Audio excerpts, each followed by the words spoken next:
I remember WrestleMania 6 being in my locker room, painting my face, about halfway done, and the production guys came and they knocked on the door and they came in. And I was looking in the mirror at them and they said, "Hey, Warrior, we've got a cart to take you to the ring." And I just looked at them and I said, "I'm running to the ring, the Ultimate Warrior." That was actually fun.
From high atop the battlements of Castle Curmudgeon, where you can be assured that not only will everybody have fun tonight, but indeed, everybody will Wang Chung tonight.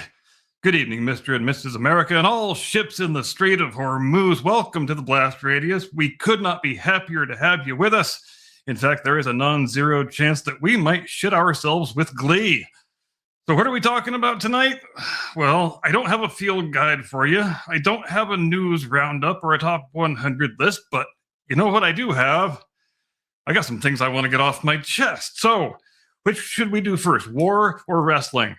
Or we could just veer wildly back and forth between the one and the other. In fact, that sounds kind of fun, so let's just go ahead and do that. Did I watch the first night of WrestleMania 42? I did. Did I pay the $30 for the ESPN package that you're supposed to pay for in order to watch the thing? I can't recall. Memory's a bit murky on that one. Just like when Mrs. Swalwell asked her husband, "Honey, how many underage whores did you sodomize on your fact-finding trip to South America?" And then Mr. Swalwell says, "No, God damn it, I reject these scurrilous attacks on my character because me and those underage whores only did vaginal. And by God, I had got the video to prove it." Now, does WrestleMania need to be 2 nights long? No, I don't think it really does. Does WrestleMania even need to be 1 night? Sometimes that's unclear, but let's put things into perspective right off the bat. Night 1 of WrestleMania was a show that lasted around 4 hours. It contained 7 wrestling matches. The longest match went around 15 minutes. To put it another way, there was less than 90 minutes of wrestling in a 4-hour show called WrestleMania. And half of that was women's wrestling. But that's not important now, because I really love women's wrestling a lot. I think it's great, especially the Japanese women. My favorite episodes of Monday Night Raw are the ones where nearly all of the matches involve Japanese women, and Lady Curmudgeon will back me up on this. In fact, she might love the Japanese girl matches even more than I do. And the promos, they are even better. By God, when they spend 3 or 4 minutes shit talking each other and it's impossible to understand anything of what they just said. Frankly, it would be a lot better if they handled it like they used to do with Taka Michinoku and Sho Funaki back in the day when they voiced over their promos in the style of an old Bruce Lee movie. And if you know what I'm talking about, I am sure you will join me in saying, indeed. The point being, there is under 90 minutes of goddamn wrestling in your 4-hour goddamn wrestling show that's named goddamn WrestleMania. And this is not ideal. What does the majority of the show, the vast majority of the show, get taken up with? Entrances and commercials. Now, back in my day, when dinosaurs roamed the earth, there were a couple of truisms you could always rely on. There's no crying in baseball. And there's no goddamn commercials in WrestleMania. Why are there no commercials in WrestleMania? Because when you pay money to watch an event, part of the bargain is supposed to be that you don't have to sit through 20 minutes of commercials every hour like you would if you were watching an event on normal broadcast television. Traditionally at WrestleMania, there would be product promotion, but it would be in-show and in-universe. If they were doing a Slim Jim spot or some other such thing, they would do a backstage segment. They would have a couple of current-day wrestlers do some little comedy sketch with a couple of old-timers. And it didn't matter if it was a commercial spot because you put a bit of creative effort into it and the people were entertained.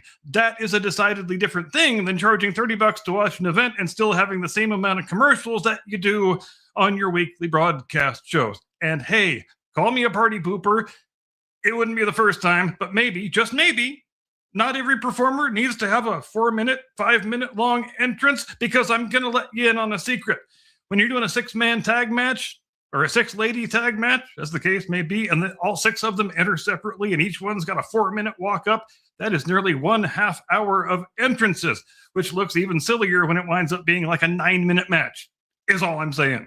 And when the build-up to WrestleMania is as lackluster and shambolic as it was this year, when the biggest narrative around the event is centered on the fact that you had to slash ticket prices 3 times and you still couldn't sell out either night of the event, even after artificially reducing the capacity of the venue, I feel like it's not the best time to put out a televised product that consists of 40% entrances, 35% commercials, and 25% wrestling matches that nobody cares about because the writers forgot how to write good wrestling angles.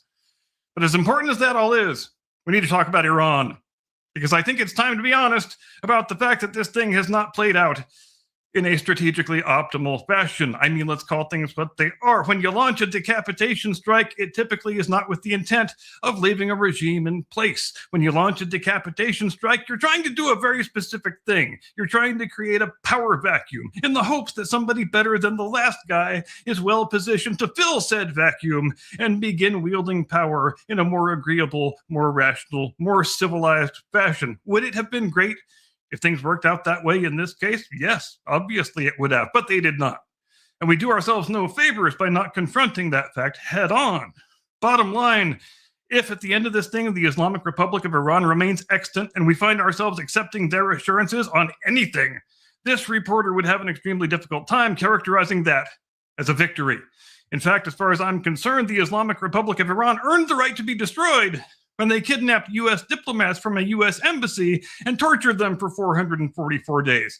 And they really, really, really earned the right to be destroyed when the Lebanese arm of their World Terror Network blew up 241 U.S. Marines in Beirut. Was that stuff a long time ago? Yes. But an unpaid debt is an unpaid debt. In fact, their desire to build a nuclear bomb, so far as I'm concerned, is only an ancillary reason why the regime should be destroyed. Do I think it's a good thing that the current U.S. leadership seems generally aligned with my way of thinking? Well, yeah, of course I do. But the fact remains the best case scenario that we hoped for, that we were trying to bring about, has not materialized. For by all appearances, though it has suffered fairly devastating losses in materiel and personnel alike, the Islamic Republic of Iran remains stubbornly in existence and fully in control of all the organs and levers of power. According to recent reports, we did make an attempt, and by we, I mean probably the CIA, to get weapons into the hands of the dissidents and potential insurgents in Iran's big cities whom we would like to see step into the power vacuum we were seeking to create. But here's the trouble with trying to get weapons into the hands of people in a country that you yourself cannot enter. You need an intermediary, and he might just keep the weapons for himself. which appears to be what happened here. We gave the Kurds some guns and ammo and equipment and politely asked them to get it where it needs to go. In addition, probably we gave them some cash for their trouble, and the Kurds said, yep, you got it, no problem.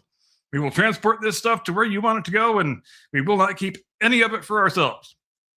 And it has to be said, it's hard to begrudge the Kurds the right to be a little bit duplicitous here, given the number of bargains that we have broken with those guys over the years. They have supported us and allied with us in all of our various Middle Eastern military adventures, often at great cost to themselves. And in return, we have given them a series of ultimately false assurances that we would help them achieve their dream of an independent Kurdish nation state, which is weird because we should really be quite eager to live up to those assurances. It would benefit our cause immeasurably and the cause of world peace more broadly if there existed a U.S. ally with a population of 30 million that was straddling the borders of present-day Iran, Iraq, and Syria. But hey, let's just continue keeping those lovely post-World War I borders intact and fully sacrosanct, the ones that were drawn up during a Franco-British cocktail party in 1919. I'm sure it'll be fine. So if you're the Kurds, knowing what you know about how much American assurances are actually worth, you're probably saying, if we take these guns and ammo down to Tehran and give it to God knows who, isn't there a significantly non-zero chance that those guns wind up being pointed at us one day? But look, it's easy to lament the things that haven't gone to plan. The fact of the matter is, we have to play the board that is before us with the pieces where they actually are. Is this reporter ready to put his money where his mouth is and propose his own strategic vision for how best to proceed? Well, you bet your sweet butt he is. If it's our intention to leave the dramatically weakened rump of the Islamic Republic in place, and it looks like it might be, the first thing we should do is seize Karg Island with extreme prejudice and turn it into the American Gibraltar. For the behavior of the Iranians might markedly improve if they could never again export a single drop of oil except at the pleasure of the United States. Control of Karg Island and a permanent naval presence there would mean absolute control of the Strait of Hormuz and, by extension, the Persian Gulf and the Gulf of Oman. Why do we want that control? Well, first and foremost, because our Navy is the world's guarantor of freedom of navigation on the high seas. Second, but just as importantly, would be the ability to shut off the tap on Iranian oil exports at a moment's notice at any time of our choosing. The other Gulf states, they can continue exporting oil at their leisure, and we will be there to guarantee them safe passage. But for the Iranians, we will have their balls in a jar. Their ability to export their most valuable resource will be contingent on us being satisfied with their behavior. Furthermore, the Iranian Navy will be abolished. Those guys can go learn to code or learn to be goat herders. Either way is fine with me. Karg Island would be a stone frigate, an immovable aircraft carrier, a permanent forward operating base. That means we don't have to dispatch a carrier task group from the Atlantic or the Mediterranean each time trouble pops off in that part of the world that requires our attention. But we wouldn't just have Iran's balls in a jar. Who else's balls we would have in a jar? The freaking Chi-Coms. Now, try to cause trouble in our hemisphere? No Iranian oil for you. Get any ideas about making a move on Taiwan? No Iranian oil for you. Do any damn other thing that isn't to our liking? No Iranian oil for you, and no goddamn soup either. So what does this all have to do with WrestleMania? That's a good question. And the answer is, because next year's WrestleMania is in Saudi Arabia, and Saudi Arabia also borders the Persian Gulf. So boom, there you go. We have established the linkage. You're welcome. And one can't help wondering if Saudi Mania is going to wind up actually being a thing. After all, this year's WrestleMania, the one that's going on right now as we speak, it was supposed to be in New Orleans. It wasn't until after last year's show that they decided, let's just go back to Vegas and do it there for a second year in a row. Which doesn't look like the world's most prudent decision in retrospect. I mean, since you had to reduce capacity and cut the ticket prices over and over and over again and all that stuff, we know based on live attendance that the Saudi shows are getting less and less popular with the Saudi population. They built a dedicated temporary stadium for this year's Royal Rumble, and around a third of the people who attended showed up dressed like empty seats. It was, needless to say, not a very good look.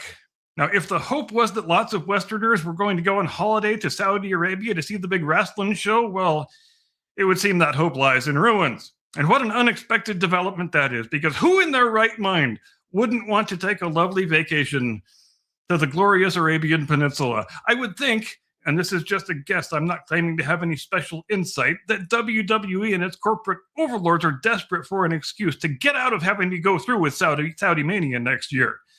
And that excuse will probably have something to do with the military situation in the Gulf. The only question is, how much of a penalty do they have to pay back to the Saudis if they back out of doing one of the events that they agreed to do? But then it's difficult to predict what WWE will do about anything anymore because they are just one asset in a much larger corporate portfolio now, and it gets more unmistakable with each passing year. They are now, to use the most obvious parallel, the same thing that WCW used to be. The very same thing that hastened WCW's decline and its ultimate demise. Don't get me wrong, Vince McMahon is a very weird, very creepy dude. He stands accused in the civil courts of acts that are too shockingly depraved to discuss on a civilized program, or for that matter, even an uncivilized program like this one.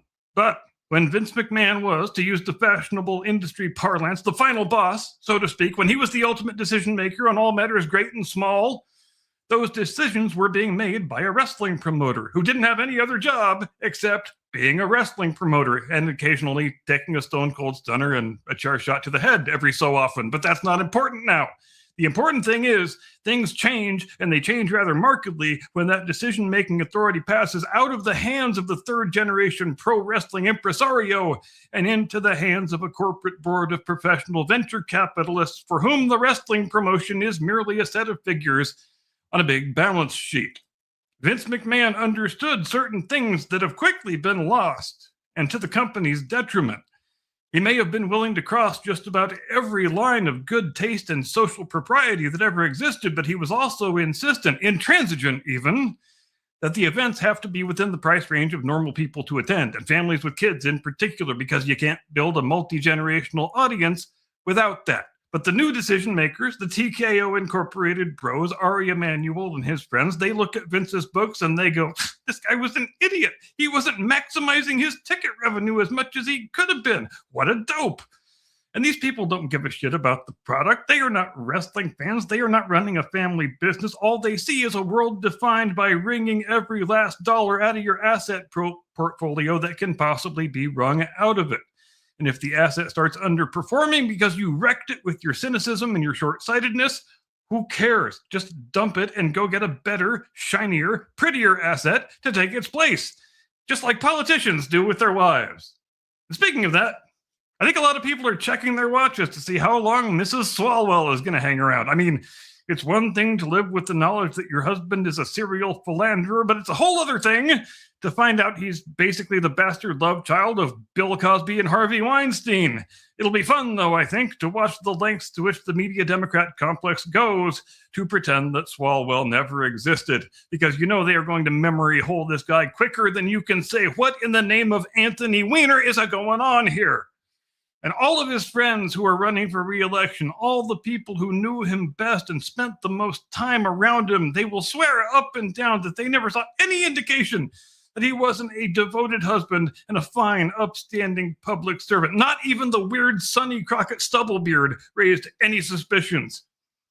You know, Swalwell, I think, is a great object lesson in what happens when hubris meets stupidity. This dude had a charmed life that he could have kept living indefinitely. The party machine and the fake news media, but I repeat myself, would have been happy to keep concealing his activities just as long as he accepted his natural ceiling. As the dim-witted backbench congressman you can send on CNN to talk about the fifth most important story of the day that the party leaders can't be bothered with. You'll never be in leadership. They're never going to give you any really important assignments, but as long as you know your role and stay in your lane, you could have kept that seat until you were 80 and sexually predated all the women you liked, but not our man Eric. He just couldn't do it. He had to get ambitious. He had to start indulging delusions of upward mobility.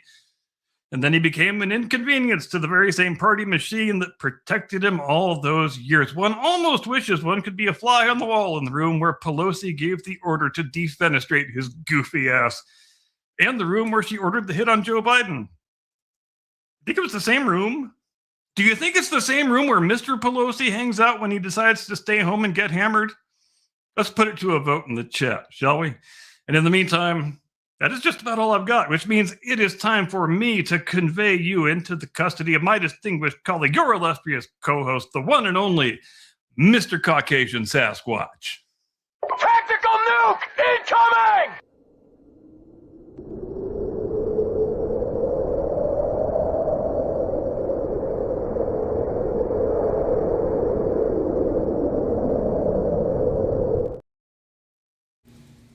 Good evening, ladies and gentlemen. Welcome to the Blast Radius. And tonight he's going to talk about TV shows, movies, a movie.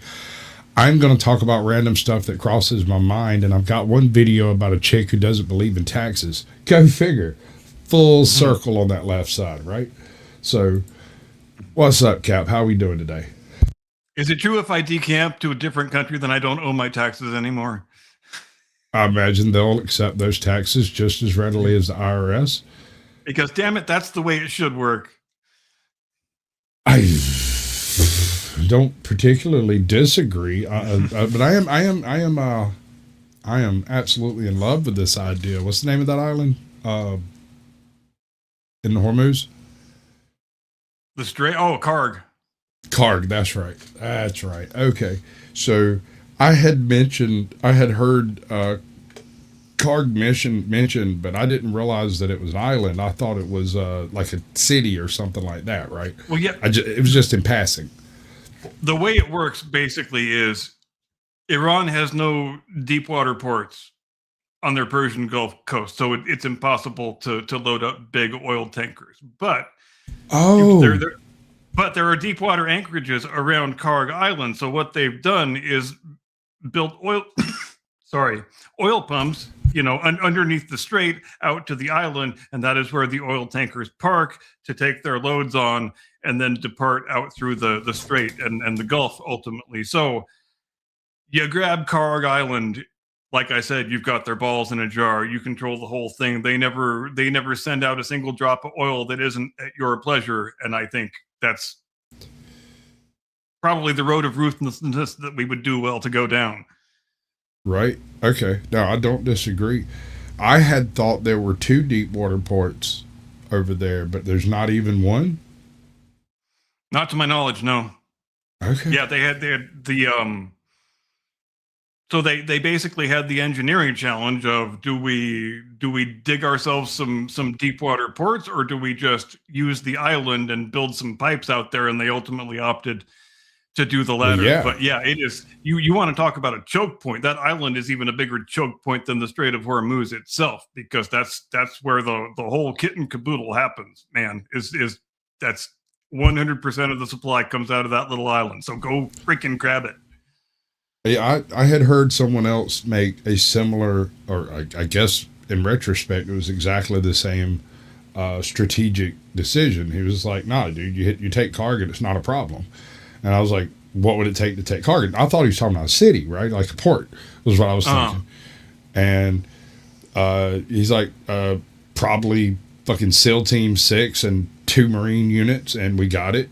And I was like, seriously? He's like, yeah, they can't have a whole lot on that island, and even if they do, we just blow the fucker flat and rebuild what we need there, and we could do that in 96 hours or so.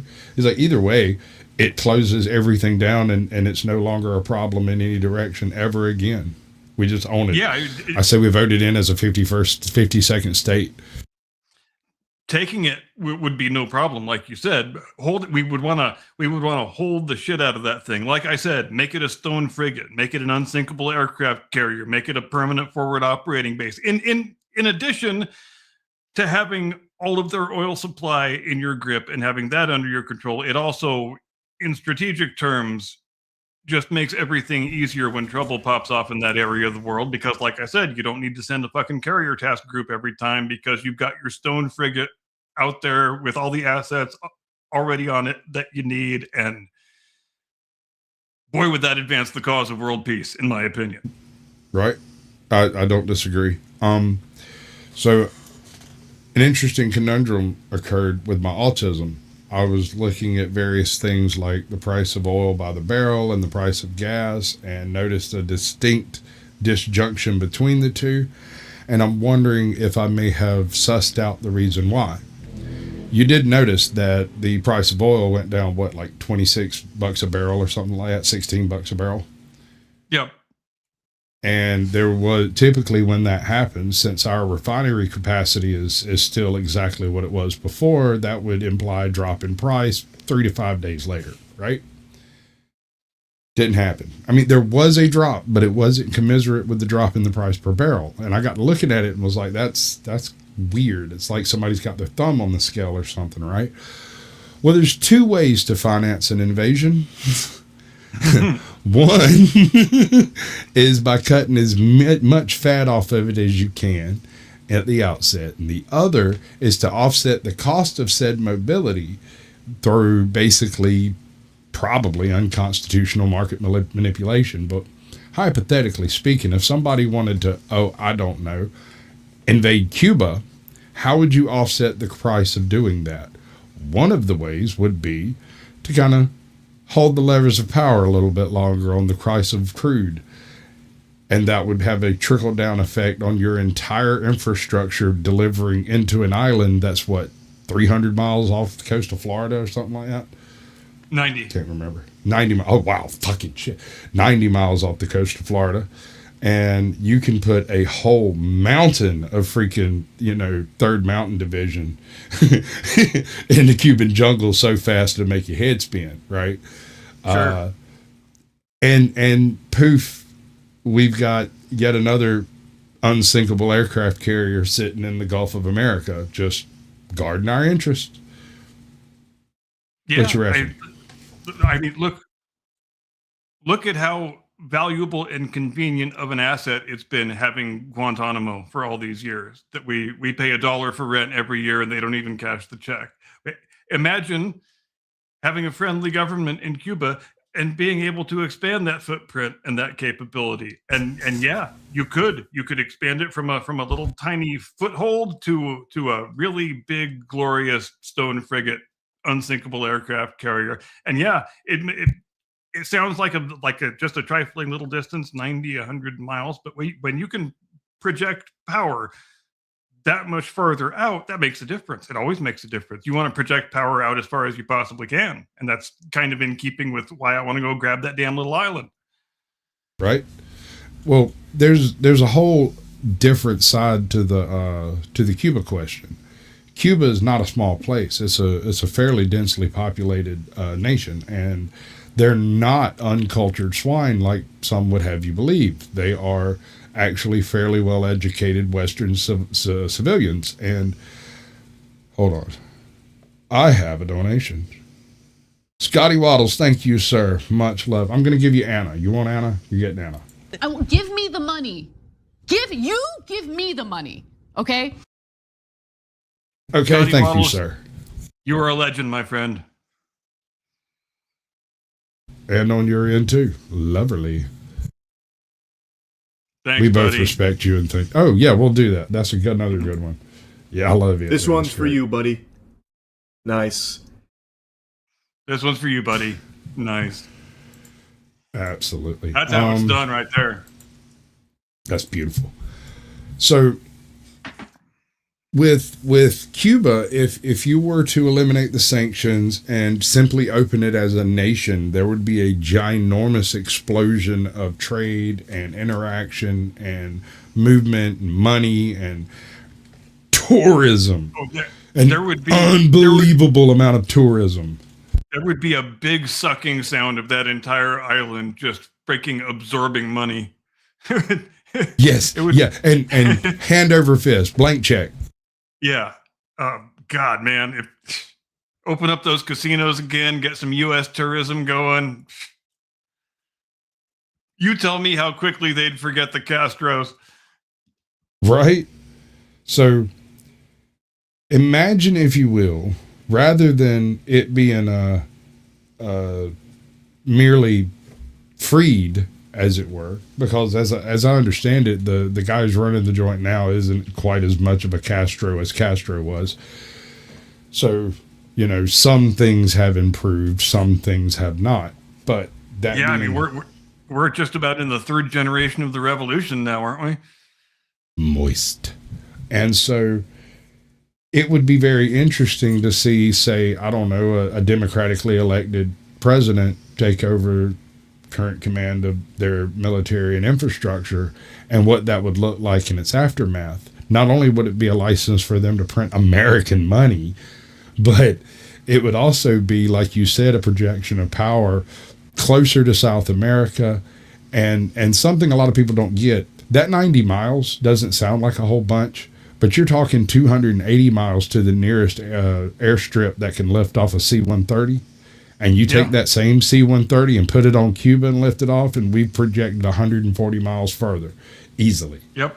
And that makes a difference. And it's like an umbrella, right?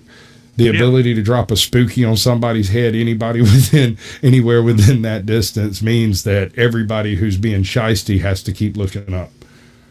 Anytime you have an operating base that is forward of your actual mainland, that's a good thing to have. That's a thing you always want to have. You want to grab every single one of those that you possibly can grab, and we're fortunate to have quite a few of them left over from the war. You know, conquest has its privileges. Which is why I say manifest globalism to fight globalism. Yes. Make manifest destiny global again. All of those global bases we have out there around the world, they just declare themselves individual states and go about taking over the country they exist in. Exactly. We'll fulfill Obama's dream by having 57 states. Exactly. We'll just start with 57. Nice round, odd number, you know. We need to give them all really obnoxiously, jingoistically American patriotic names. That was what I was trying to remember earlier. I was talking about the whole jingoistic thing. I couldn't come up with that freaking name, and it was killing me, bro. All right, so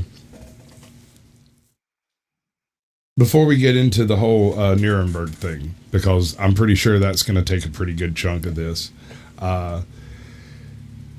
let's take an alternative history pitch.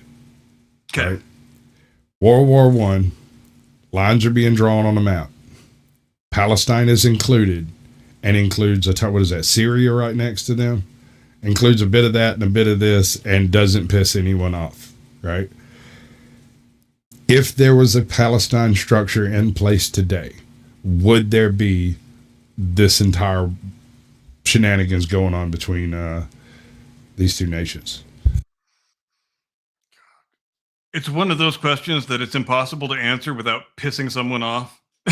You know what I mean? Well, sure.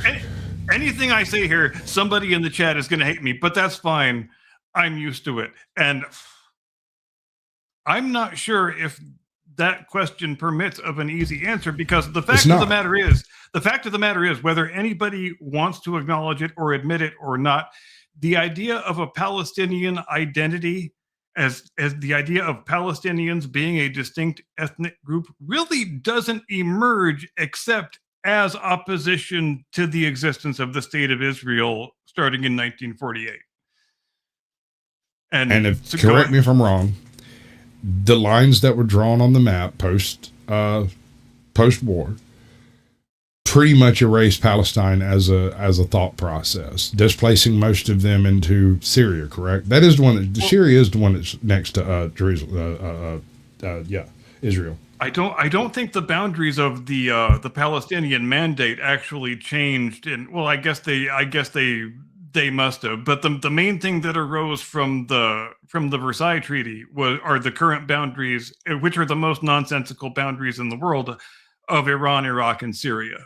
And like I was talking about in the monologue, you've got that whole Kurdistan region that's straddling the borders of all three of those. They were just never taken into account during the drawing of those lines at the Franco-British cocktail party, but they should have been. If there had been an independent Kurdish nation state since 1919, I think that area of the world would be significantly better off right now. And I know it's counterfactualism requires a lot of speculation, but I don't see any reason in which it couldn't be better. And especially since in all three of those countries, and Turkey for that matter, the Kurds have really dealt with a lot of shit being Yeah. an ethnic minority that is misliked and not trusted by the ruling authorities in the capital. So I meant to bring this up earlier when when you covered that. I actually wrote it down over here and then lost it. But the whole way that the Kurds have been treated over the past freaking 100 years is an absolute travesty. I'm not aware of conflict that occurred in that region that didn't involve the Kurds more or less being on the side of the West in almost every Yep. case. They And always have been. it's kind of damning, I think, to us, while we have supplied them with various munitions and support and various things, training and whatnot, allegedly. We've never really laid the plunger down to actually create them, to king build them, to nation build them a homeland where their people, much like the Jews, could recoalesce and end this diaspora, right? And I think that's sad. So here's my idea. Let's take Karg, give it to the Kurds. It's almost like we prefer the idea of the Kurds being a stateless people because that makes them effective when we need to rile up an insurgency in one of those countries.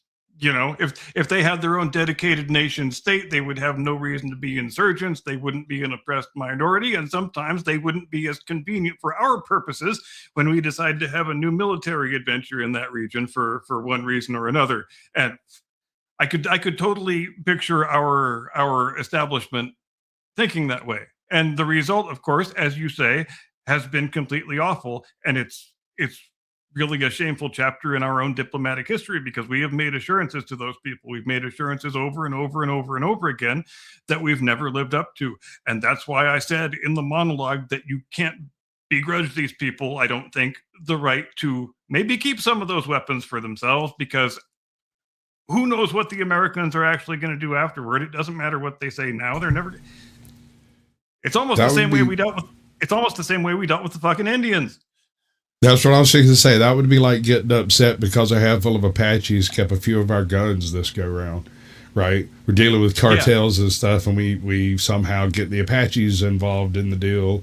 They're going to be middlemen, yada, yada, yada. And they just happen to now have an Abrams tank and a handful of guns. You couldn't really be too terrible, but it'd be like, well, you win some, you lose some. What do you do? At least there weren't any blankets in this batch. And yeah, we could...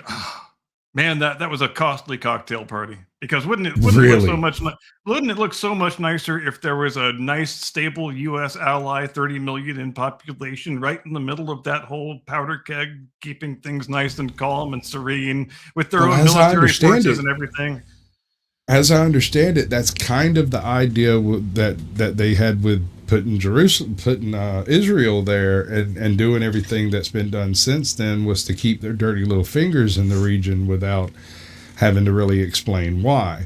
I don't understand why the same concepts and motifs that were utilized to push the creation of Israel in that area can't be utilized for the Kurds. Except for, as you said, they make great mercenaries, and they can't be mercenaries if they have a homeland. Right. And as long as they are a stateless people, then it's easier to get out of them whatever it is we want at the moment. So maybe let's just keep the status quo intact and make whatever false assurances we need to make, and we'll just try and kick the can down the road as many times as possible. And I don't like it when we are not honest brokers, and I don't think we have been honest brokers with the Kurds, and I think that's to our discredit as a nation. Well, Crack Baby has this is actually the guy's name. Don't freak out on me. His name's Crack Baby Go. That's his YouTube name. Apparently, it's a military moniker, but anyway, he says, "Who do you want our ally though? Because Bagel People hasn't been a great ally." And I kind of disagree, but I also kind of agree. They have been up until, say, the mid 60s to 70s, right? Once that 7-day war went off, after that, things have been kind of who's driving the cart here? Is it the horse or the cart? I don't know. Because the power shift in that region has been kind of odd and sort of strange, which I guess makes a little bit of sense when you consider that they have spent the past 100 years now recollecting the diaspora from before. And that included an awful lot of property, money, management skills, various three-letter agency type operation and tactics and strategies. And it was for all of the horrible things that have happened to those people, the diaspora brought them back together as a stronger and more unified unit, because they know how it is to be a stateless people. Yeah, it's like a reverse brain drain, basically. Exactly. And I imagine, and I don't know how big Karg Island is. I don't know if this is actually a legitimate suggestion, but if you called up the Kurds and was like, hey, why don't y'all go take Karg Island and we'll come like put a base on it and it'll be yours from now on. How long you reckon it'd take them to take it? Could they? I'm looking up the dimensions of Karg right now. I'll have them in just a second. So, hypothetically speaking, you carve a chunk out of, say, right along the coast, of course, obviously, because you got to give them coastal property, right? I mean, they're in the desert. I don't want to make them leave their homeland, though. I would feel bad about that. But how do you go ahead? Well, I can't imagine anybody is too very emotionally attached to those stupid borders that were just imagined into existence at the aforementioned Franco-British cocktail party.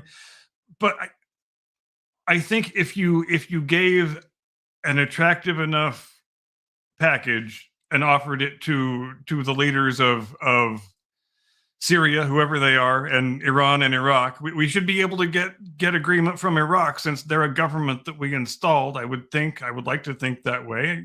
Just little carve out from each one. Maybe we'll give them a nice chunk of cash. Maybe we'll give them something else that they happen to want.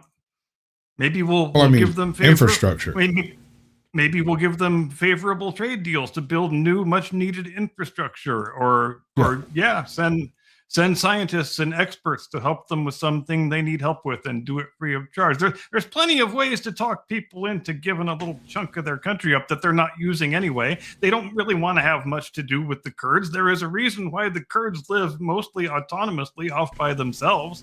They don't have any attachment really to any of those three countries. They like themselves. They like Kurdistan. They like Kurdish people. So just let them build a fence around the place is all I'm saying. I mean, it seems perfectly legitimate, but then again, I guess if you were to if you were to show up here and be like, hey, by the way, you remember North Dakota? Yeah, it's Canadian now. We're going to make it Quebecois, and all the Quebecois are going to be moved to that area, and it's going to be like a reservation. Which, let's be honest, this is kind of what we're talking about here, but it's like a reverse reservation, right? I guess we would take on the responsibility of protecting that area for some amount of time in the future from foreign aggressors. And I don't necessarily have an issue with that. And it might sound a little bit savage, but these people have run the deserts red with blood, fighting for causes that are only tangentially their own. And absolutely right. I think they deserve the respect that they've earned. Yep. Okay, Karg Island, 16 miles off the coast, 7.7 square miles. So I don't think you're 30 million Kurds there is all I'm saying. we might need a little bit more real estate than that, bro. I'm sure they're all... Go ahead. Current population is a little over 8,000, and I think that's primarily people who work in the oil stuff.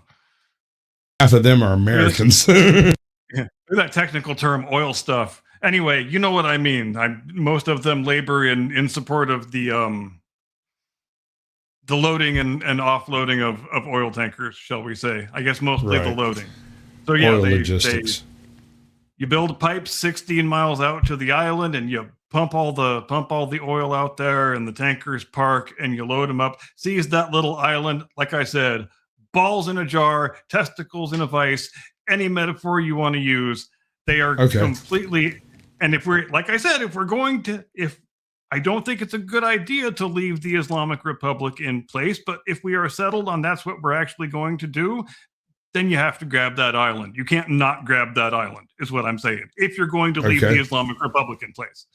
What's the counter strategy? What does Iran do to make that an impossibility? Well,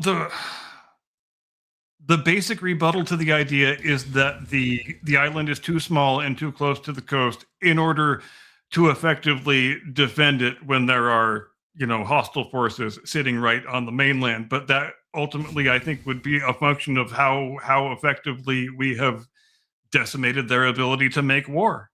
If we have decimated their ability, go ahead. Have they ever seen a C-130? They are aware we have Apache helicopters, right? I'm just saying, so. we have Tomahawks that aren't even nuclear. That sounds like a bullshit proposition. I do feel like, a handful of Marines and with the right equipment, well supplied, and that island don't fall. It just don't. So what's the next? If they can't take it back, if that's impossible, then what do you do? You mean if we have it and they can't take it back? Right. Then they have to do exactly what we say, which is kind of the whole point of the idea. You are Iran. You're trying to figure out how to neutralize the fact that the U.S. has taken that island. Now what? Attempt to surreptitiously dig a deep water port on the mainland? I don't know. Might. But obviously, we would detect them doing that and yep. Interrupt the process with the skillful application of high explosives. But, yes, high speed, high explosives. Right. But on the other hand, let's say we do something that doesn't actually cripple any of the infrastructure and doesn't interfere with anything that's going on. Counter move. Turn off the tap. Let China and Russia start getting pissy. Yep. They will eventually have to take action eventually. My question, is it Russia or China first? Or does China go for Taiwan and then try to roll over into Karg after that? Now, that is the crucial crux of the matter, isn't it? Because there's a reason why I tried to establish the linkage between the Iran thing and the China thing, because I think they are linked. And I think Trump likes to view geostrategic matters in terms of linkages. And that's why I think the idea of grabbing that island should be so attractive to him, because you can turn the screw on the Iranians to improve their behavior, and you can at the same time turn the screw on the Chinese to improve their behavior. It is the best strategic thumbscrew that we could ever have under our own national screwdriver. The way the world currently sits. Okay, so hypothetically speaking, China triggers first. Do they hit Taiwan first, or do they try to flex in Hormuz? Because here's the thing: they're already 20% undergrade, which means that their military is eventually going to run out of fuel because they won't have the mobility capabilities, because the civilians would have consumed what they're going to consume, and the military is going to consume what it consumes regardless. Where are we at in a week? I think the answer to that question really depends on how much confidence the Chi-Coms actually have in the People's Liberation Army Navy. I know it's a stupid thing to call your Navy, but that is actually the name of their Navy. The point being, do we think the Chi-Coms are confident in the ability of their Navy to go all the way halfway around the world to the point where the genesis of the problem exists from their view, and actually try to project power against our Navy, which has a track record of actually defeating other navies, a track record which their Navy obviously lacks? I think they would be far more confident in their own prowess if they were just crossing the Strait of Taiwan to take that instead of going what 8,000 miles to Right. get to the Persian Gulf. That would be a big gamble for them. That might wind up being almost as disastrous of a gamble potentially as the voyage of the Russian 1st Pacific Squadron that culminated in the disaster at the Battle of Tsushima. Don't you? I don't see it working out for them trying to flex on Hormuz. I don't see that happening.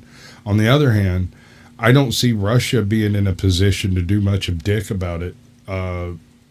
I don't think they can either. They, without literally instigating World War III, that's what it would take. They would have to hit a hardened American infrastructure on land. That would be the only way to take that on. You'd have to kill every man there.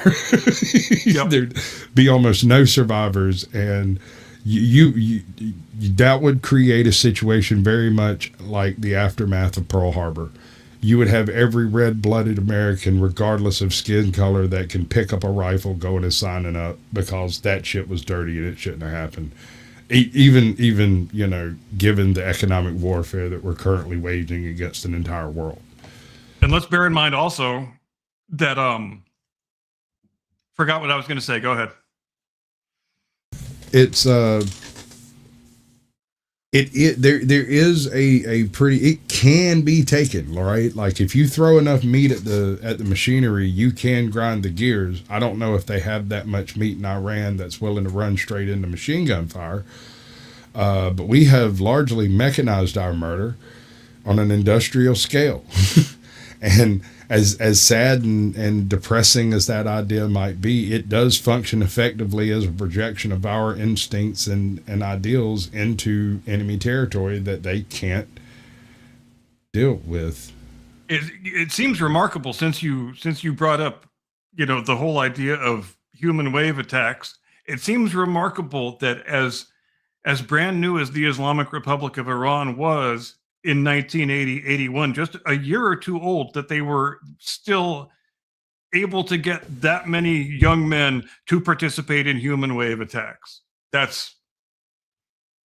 think those days are over. Because you've got a pretty clear choice there. You can either say, okay, I'm going to march into the Iraqi guns to a certain death, or you're going to turn around and you're going to kill the fucking guys who are ordering you to march into the fire. I'm surprised that never happened. I'm surprised there weren't massive revolts, even among unarmed people.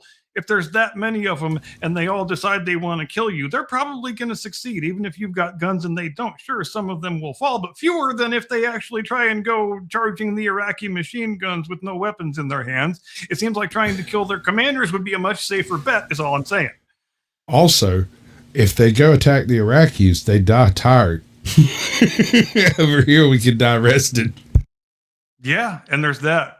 Or we can die at home and rested, or in a foreign country being exhausted. Right, and none of these are good decisions, and I'm not really promoting any of this. It's an unfortunate situation. I've always found it remarkable that regime, even when it was on such unsure footing still and so brand new, was able to command that kind of fanatical devotion in that many young men. Because, up until that point, to most of the world, the Islamic Revolution came as kind of a surprise, and it didn't originate necessarily as an Islamic revolution. It originated as a general revolt that involved lots of different people with lots of different worldviews and lots of different interests and lots of different priorities. It was successfully co-opted by the Islamists, of course, and turned in ultimately to an Islamic revolution. But there still exists the fact that afterward, you've still got a hell of a lot of Iranians who preferred living a secular life and aren't necessarily such fanatical Muslims that they want to go die for Allah in a hail of machine gun fire. So it is a remarkable achievement. However, they managed to pull it off. I mean, if you want to call it an achievement, I know it involves a lot of death and suffering, but still, they pulled it off. They made all those people march, charge those machine gun nests, not holding any guns, and they kept doing it. How do you pull that off? I don't know. I How do you induce that kind of fanaticism in a populace that before that really wasn't all that fanatic? The Persian people were never really Islamic fanatics, historically speaking. A lot of them, there's still a cultural memory among the Persian people that kind of resents the Islamic conquest, because, like we always talk about, cultural memory lasts a long time. That is true. All right. So that was an interesting purview on the great Middle Eastern conflict of the past 5,000 years. How about that movie? Give me your opinion of Rami Malek. As an actor, I've got nothing against him. As an activist, I kind of I don't really follow him. I've never really heard anything he has to say about idealism, but at the same time, he does seem like a type. He's Egyptian, right? I think that sounds right. I will look him up to be sure. Rami Malek. Right? I think so. I think I looked him up. Right. American son of Egyptian immigrants. So you had it right. I found him so incredibly fucking annoying in this movie. It made me want to scream at times. Granted, there are other things wrong with the movie. There are a lot of really on the nose exposition dumps that I could have gone without. I know not everybody is approaching it with the same knowledge level of the subject that I have, but still, I couldn't help finding some of it annoying. The thing that surprised me was that I thought Russell Crowe was the best thing about the movie. I thought his performance as Hermann Goering was really quite good. He managed to do the thing that I think is the highest compliment you can give a famous actor, and that's by the second act and the third act, I was no longer focused on the fact that it was Russell Crowe. He had disappeared into the character because the performance was that good. But Rami Malek, my God, I couldn't think of an example of an actor in a movie that I found more out of place than he is in this movie. And I just couldn't stand it. I felt like he was chewing the scenery and I almost felt like he was trying to be 21st century man in this World War II movie. Like they almost, when he was out of uniform, they almost dressed him up like he belonged in 2020 something and not in 1945. It really was quite weird. There was nothing understated or subtle about that performance. And they do from time to time use him as sort of a mouthpiece for 21st century woke ideas. They don't really lean into it that hard, but it's unmistakable that it does happen from time to time. I couldn't stand him in this. If they had put anybody else in that role, I would like it better. And the thing I'm comparing it to when I'm watching the movie is the 2000 TNT miniseries with Alec Baldwin as Bob Jackson and Brian Cox as Goering, which I'm sure you've either seen or heard of. It's a really great miniseries, one of my favorite miniseries ever. There are some things wrong with it, some things that they shouldn't have got wrong, but that's a trifling complaint, I guess. But I've always liked it, and that's what I'm comparing this to. I don't think this movie is as good as that miniseries, but I wasn't expecting it to be. I would give it a C+. If they had anybody but Rami Malek in the Rami Malek role, I probably would be willing to give it a B-, but he dragged it down by a full letter grade, I think. I don't think it's unfair to say that. And I didn't like him as Freddie Mercury either. I know he won an Oscar or some shit. I'm just saying. I actually kind of liked him as Freddie Mercury. I can't really think of anyone else that I would have cast in that role myself. It is a tough casting assignment. Don't get me wrong. I didn't expect him to do well as Freddie Mercury, but he did better than I expected, and so I call it a win. All right, I'm going to play the trailer. Okay. Justice Jackson? They captured Hermann Goering alive. What are they going to do with him? You are standing inside a secret military prison. It houses what's left of the Nazi high command. Hey! Never do that in my prison again. governments of Russia, France, Great Britain, and our United States will put these men on trial for their lives. It can't be done. There's no international law to base the charges on. The world needs to know what these men did. Dr. Kelly, Central Command thinks you're some kind of hotshot head shrinker. You will inspect and ensure the prisoner's mental health. The one you'll have to watch the closest is Goering. He was appointed Hitler's successor in 1939 and is the highest-ranking German military officer of all time. He's highly intelligent, Charming, and a narcissist. I am going to escape the hangman's noose. very sure of yourself. No man There he is. has ever beaten me. You want to know why it happened here? Because people let it happen. Anything less than total victory will be considered utter defeat. You have to be flawless. I'm going to put Hermann Goering on the stand, and I'm going to make him tell the world what he did. How are you going to defend yourself? What would you have me say? How about the truth for once? I am a prisoner because you won and we lost. Not because you are morally superior. I know more about this man than anyone else on the planet. You're walking into a trap.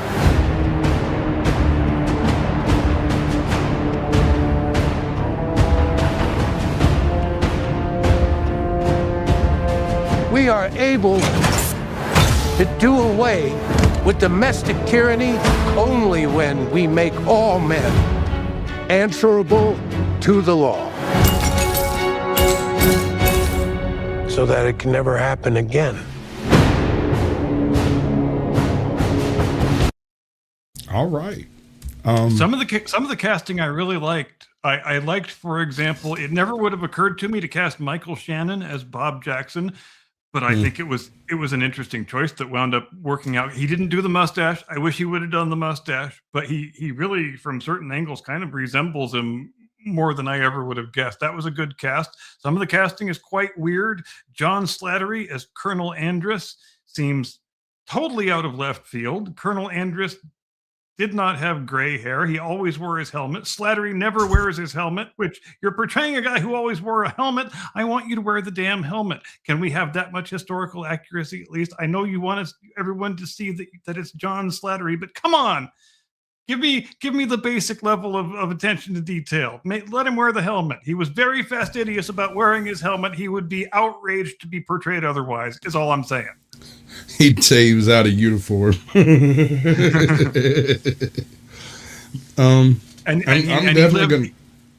lived every day the rest of his life beating himself up over the fact that Goering outsmarted him and managed to commit suicide. The darkest thing in his entire life. I'm gonna have to check it out. I was intrigued by that, and the idea of Gladiator. What's his freaking name? Russell Crowe. Russell Crowe playing that. Yeah, no, I wouldn't have pictured him very good in that role, but here we are.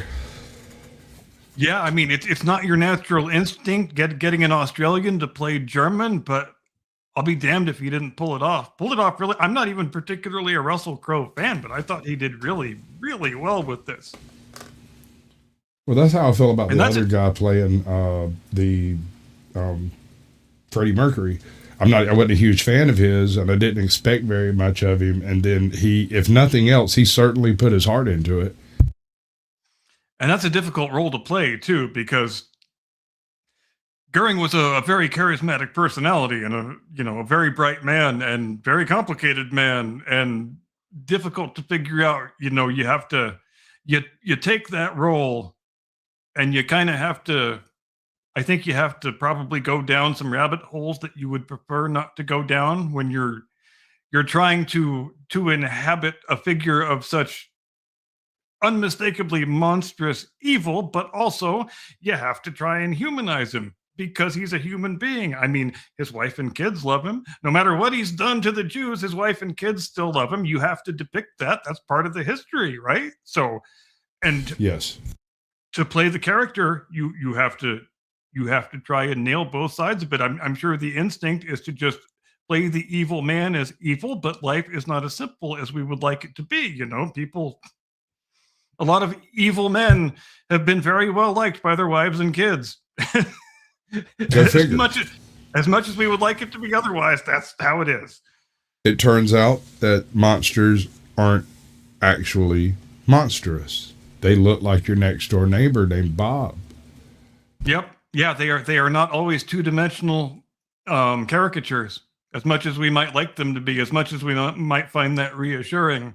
And that goes for Nazis too. Even though we are accustomed to Nazis being the automatic shorthand for the epitome of human evil, again, things are not always as simple as we would like them to be, and the shorthand is not as convenient as our preference might like it to be. So, right. But yeah, there's really admire, no crib notes on evil no. when it comes down to it. And I wonder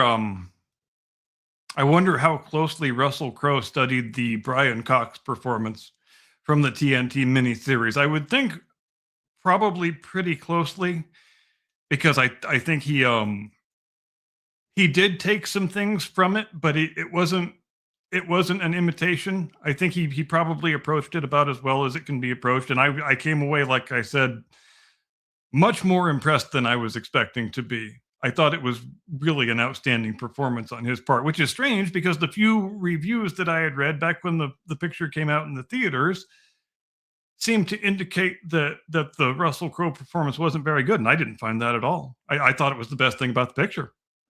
So I don't know what those fancy professional critics are looking at, but it wasn't the impression I got at all. Well, I mean, it just goes to show you that even bad casting can work if you're a great actor. You know, not that it works well, just that it can. You know. Yes, and I admire the willingness of an actor like that, who his other option is to just, keep being aging over the hill action star man, like a Sylvester Stallone or something like that, or I don't know what another good example is, but you know the action hero who's too old to keep playing an action hero, but he keeps playing an action hero anyway because that's the safest thing he can do. Russell Crowe not taking that approach, going straight for the hard stuff, and I admire that because that's what a real actor does. He's done and I'm not talking about Gladiator or any of that. He's done a few other decent roles. They're escaping my mind right now, but hold on. Oh, I'm reminded of what's it called? A Beautiful Mind. That was yes. A good turn of his. Oh my God, dude, I loved that film. Me too. My wife thought my cheese was sliding off my cracker because I had no idea what it was all about. Somebody had called me up, a friend of mine who's in the movie called me up and was like, hey, you should watch A Beautiful Mind. And I was like, okay, cool. I go by and grab it. We go to the house. I forget I have it. We have it for a couple of days. And I'm like, oh yeah, I got this movie. It's like Sunday afternoon. Just got back from the grocery store. We got a bunch of crap that happened to have some movie popcorn. And we popped up some popcorn, sat down, put it in. And I don't think either one of us actually ate the popcorn. We just sat there and watched the movie. Both of us basically in slack-jawed shock. I remember having a similar experience. I watched it quite by accident without even really planning on it or having any intention to, but I don't remember what the exact circumstances were, but I remember watching it. And yeah, those are sometimes the best movie watching experiences when you watch a thing completely by accident that you didn't plan on watching, and it winds up being really awesome and leaving an impression on you. And sometimes those are the movies that stick with you the most. Have you seen A Waking Life? I don't believe so. All right. So it's kind of niche, but at the same time, if you're ever sitting around and you've literally got nothing to do and you want to kill 2 hours, throw that sucker in there, and like I said, yet again, it'll be over in a couple of hours and you'll wonder what just happened, because it's not a conventional movie. It was created as sort of a test bed for different types of animating methods, and it has guest directors and guest producers and different people doing different tidbits. There's a full Alex Jones rant where he's driving around in a boat in Texas on the street. He picks up the Dreamwalker and takes him on a ride and rants at him the whole time with his microphone. There's another scene where there's this angry dude in a prison cell, and he's talking about how the judge was bought, the lawyer was crooked, the cops framed him, that bitch had it coming. and you're going to suffer 1,000 years of eternal fucking torment for every minute I spend inside this cage. But as he's talking, the camera is panning around the cell, and there is no door on this cell. They couldn't let him out if they wanted to. He is cemented in with bars from roof to ceiling. There is no exit. They can't let him out. It's subtle. It's not something that jumps out at you. I had to watch it a few times before I realized, wait a second. He's just raving at the darkness. Can I mention one more thing about the Nuremberg movie, or did you have something else you wanted to move on to? Go ahead. I was curious as we got toward the end of the picture whether they were going to completely gloss over, as the 2000 TNT miniseries did, the fact that the Nuremberg executions were pretty horrifically botched, because the guy they hired to be the hangman turned out to be just a carpenter who didn't know anything about hanging people. So he built the gallows, but he didn't really understand the difference between long drop and short drop. So he basically wound up he was trying to do a long drop with a short drop rope, and it had two main results. Was that a lot of the prisoners smacked their heads into the front of the trapdoor hole and wound up, undergoing horrific facial trauma. And many of the others, since the rope wasn't long enough to break the neck, they wound up, just sitting there strangling to death in a room full of people, basically.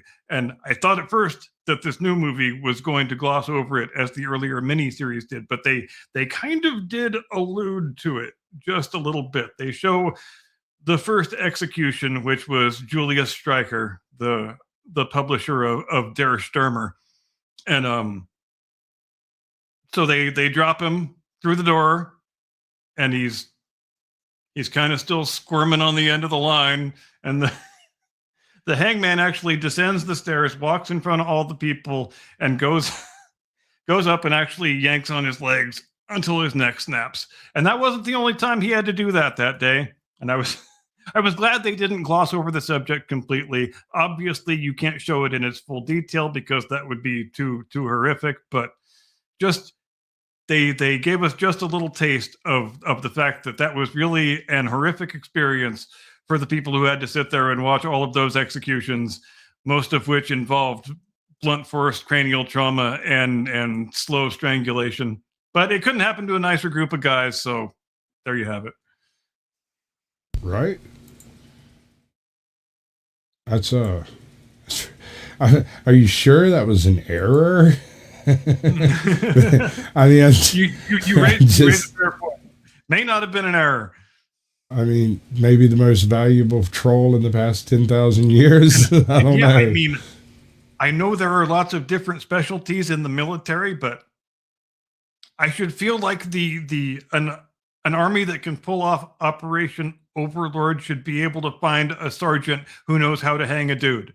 I mean, we were still hanging dudes for treason and desertion back then. It seems like we should have had somebody close by at hand who knew how to do this shit, right? Is this just me? In theory, yeah. But apparently this carpenter guy who had no experience whatsoever as a hangman, he just managed to bullshit his way into the job because he wanted to be involved in killing the famous Nazis. And I guess he got his wish. And he's remembered.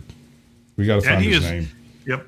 And he is. I should remember his name, but I don't. The king of malicious compliance. The grandfather troll of fuck you, but do it anyway.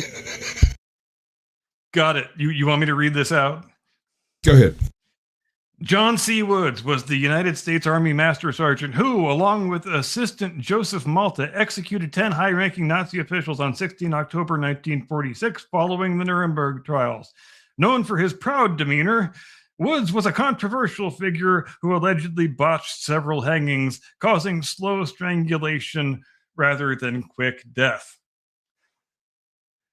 Reports suggested the gallows were faulty and the drop lengths were too short, resulting in lingering, painful deaths by strangulations. Some witnesses reported that several Nazis, including Field Marshal Wilhelm Keitel, took several minutes to die, fueling debate about whether Woods was incompetent or intentionally malicious, which is the same thing we were just asking. Right. So, oh boy, malicious compliance. That's what it sounds like. Oh, Yeah, my bad. I'm sorry about that. And if that was if his intent was malicious from the start, that I'm gonna bullshit my way into getting this job, and I'm gonna make these motherfuckers suffer as much as I possibly can. That is, I have to say, that's pretty freaking brilliant. If that's exactly the sort of thing he was trying to pull off, you have to give him a polite round of applause, I think. You got to score. That's a win is a win. I mean, a win is a win. Right? Or maybe do you reckon he was paid to foul it up? I guess that's a possibility too. And hell, speaking of that, it will always remain a mystery how exactly Goering got the cyanide that he used to thwart the hangman's noose and ruin the rest of Colonel Andrus's life. I mean, we have a pretty good idea which of the Americans went to his luggage and got the thing for him and gave it to him. What we don't know is how he managed to smuggle it in the first goddamn place, or what exactly Sergeant or Lieutenant Wheelis's motivations might have been. I guess he had struck up a fairly cozy friendship with the Reichsmarshal, even though there wasn't supposed to be fraternization between the prisoners and the guards. I guess such things happen anyway. Goering had given him several gifts, and it seems obvious that he was over a long course of time trying to butter him up so that he could later, when the time came, ask him this very important favor, go into my luggage and get my cyanide pill and give it to me. And that's one of the most... Go ahead. Do you reckon that's what it was? That he was like, hey, go get my murder pill? Or was it, hey, I need the stuffed bear from my grandniece. I'd like to have it with me on my final day. Like, which way does that go? That's a good question. And most of the things I've read from historians seem to agree that it would have had to be contained in the baggage that he originally brought with him when they arrived in the car to Bad Mondorf in Luxembourg, which is where they were detained originally before they were transported to Nuremberg. And then it would have had to remain in that same baggage, in transit from Bad Mondorf to Nuremberg. It seems like it would have been inspected again before or during or after transit, but you have to wonder how good of a hiding job he did that he was able to secrete the thing somewhere where nobody found it through what must have been many, many, many inspections, I would think, because there was a very strong desire to make sure that none of these guys were able to kill themselves. I know what he did. Robert Lye pulled it off with the bedsheet noose. He had to be really committed. He did it from a sitting position. It's one of the most inventive hanging suicides in history. You got to give him bonus points for that. But Goering is the only guy who managed to get his hands on cyanide, and it was in his boots. Couldn't have been. I mean, where do you put it? Like in the heel? Probably not. See? I would put it in the loop at the top, since they're jack boots. They would be like knee high. There's plenty of room. It's just a tiny little pill. And it's the number one thing they were looking for. And he got one past them. Yeah. And it might have been one of the few pieces of clothing that they might have given him without much consideration. Search them real good, make sure there's nothing in them, and give them to him so he can wear his fucking jack boots or his goddamn hanging. Right? Yeah.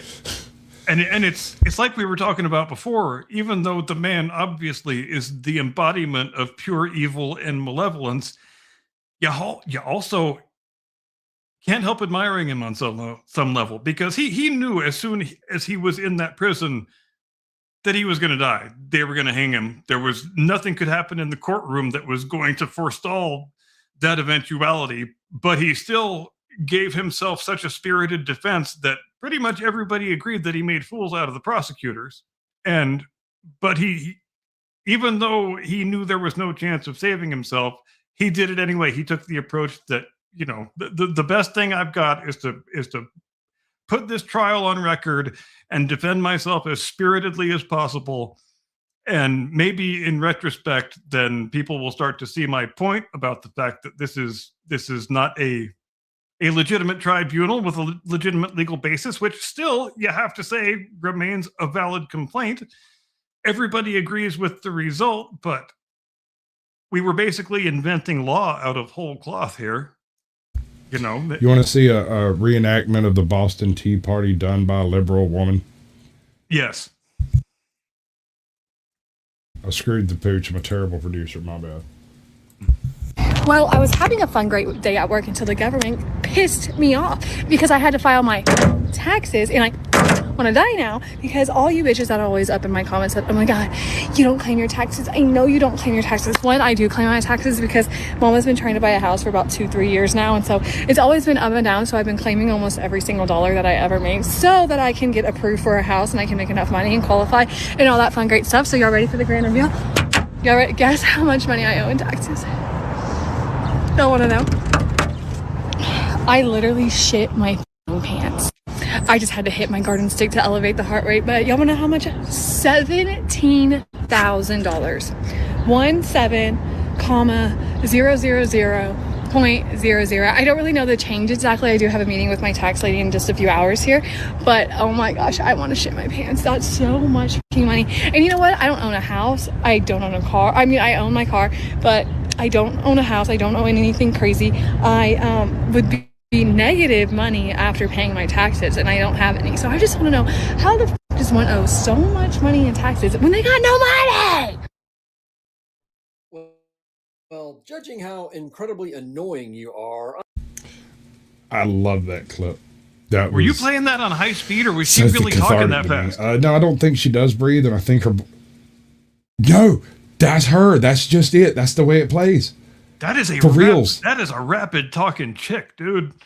But, that's like right, and she's what, 5 minutes away from tossing the tea in the harbor. Yep, while she's shitting her pants. Obviously. Oh my God, guys! I mean, I'm gonna shit my pants. So if you can backtrack this lady's earnings by taking the $17,000 that she owes, and you know, doing the whole 33% thing, and homegirls has apparently taken on a pretty good chunk of cheese this year. Like, that's a. Did she say how many years are included in that tax bill? No, I'm thinking maybe 3 years, because apparently she hasn't been claiming her taxes, and so she did this year, and apparently they have been keeping track, and so here we are. Taxes. You mean I don't get to keep all my money? My money? Well, I mean, yes and no. You didn't keep it after. I have to work 1 day a week for the government? You get to keep it, but after they get done with it, allegedly. Yeah. Man. Yep. She's right on the verge of upturning those tea barrels, by golly. Of becoming a Republican. Like, you give her another 15 minutes of research. She's going to have an enlightening moment. And when she dumps that tea overboard, she is not going to do it while wearing a culturally insensitive Indian costume. I don't know, man. She seemed pretty mad. If she thought that would help her get away with it, she might. I would like to see her try a war dance. Oh, dude. Just go get the, what are the Hopi? No. Faster. It'd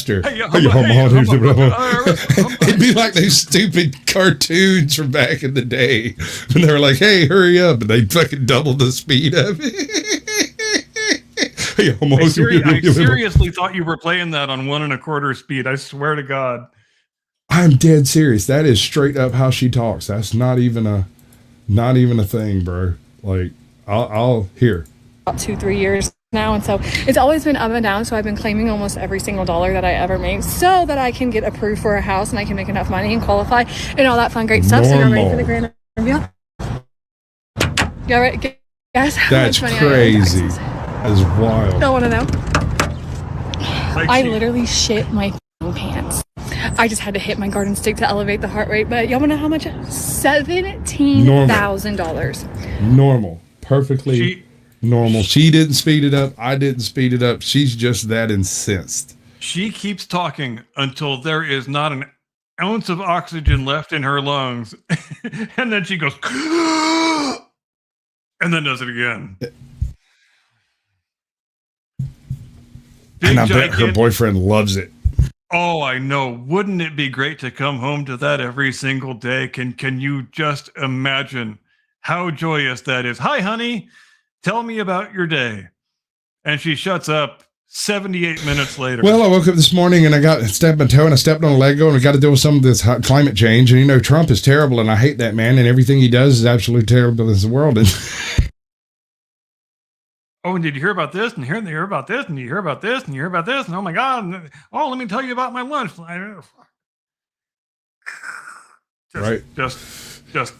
pop one. And at the end of all that, they didn't even give me my drink at lunch. Isn't that terrible? Starbucks screwed up my double half calf latte with a twist. Right? Fucking twist. All right, so we got Iran, white women, Kurds, Nuremberg, Goering. What do you get when you add them all up? 2026. Wonder what's going on at WrestleMania right now. Oh, and WrestleMania. Are you missing WrestleMania? I am missing WrestleMania. Oh, I'm gonna have to watch it later by other means. Do you can do the thing and you can go watch your WrestleMania. It's not gonna matter, is it? No. About 5 minutes. Okay. So 5 minutes. The Boys. Something's missing in this new season. I can't put my finger on it, but I think it might be Mary Sue. At this point, every single chick in the fucking show has become a Mary Sue. They've all basically become absolutely perfect at everything they do. Now, granted, most of them are superheroes, but the smartest woman in the world is the dumbest person I've ever seen written to be smart. The black chick? She actually, the black chick. She makes this line. She says this line out loud. How being the smartest woman in the world, she could literally have Warren Buffett licking my clit until he needs, on his knees licking my clit until he needs a knee replacement. If she wanted, out loud, as though that's a flex. Because, I mean, let's be honest, she's not a bad looking woman. Yeah, I think I made it into the second episode of the 4th season of The Boys, and then I stopped. And she was the main reason why I said, yeah, this show had something going for it a couple years ago, but I think I'm done here. Right when she showed up, I kind of clocked out too. I did. Yep. That was just about enough for me.